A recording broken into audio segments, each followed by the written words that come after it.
Hello friends, இன்றைக்கு இந்த வீடியோவில் 2026ஆம் ஆண்டுக்கான கூட்டுறவு பயிர் மற்றும் நகைக்கடன்கள் தள்ளுபடி குறித்து தமிழக அரசு ஒரு முக்கியமான திட்டத்தை ஆலோசித்து வராங்க. அதை பற்றி இந்த வீடியோவில் டீட்டெயில்டாக பார்க்கலாம். தமிழக அரசு கூட்டுறவு வங்கிகளின் வாயிலாக மக்களுக்கு நகை மற்றும் பயிர்க்கடன்களை வழங்கி வருகிறது. இதன் மூலம் ஏராளமான மக்கள் பயன்பெற்றும் வருகின்றனர். இந்த நிலையில தான் இந்த பயிர்க்கடன் மற்றும் நகைக்கடன்கள் தள்ளுபடி குறித்து ஒரு முக்கியமான அனௌன்ஸ்மெண்ட் வெளியாக போகுது. அது என்ன அப்படின்னா, தமிழகத்தில் உள்ள அனைத்து கட்சிகளும் இந்த பயிர் மற்றும் நகைக்கடன் பற்றி ஆலோசித்து வர்றதா சொல்கிறாங்க.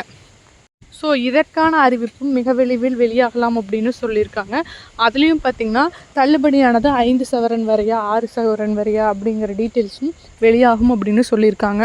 2026 சட்டமன்ற தேர்தல் நெருங்கி வரும் சூழ்நிலையில் இதற்கான அறிவிப்புகள் மிக விரைவில் வெளியாகும் அப்படின்னு எதிர்பார்க்கிறதா சொல்கிறாங்க.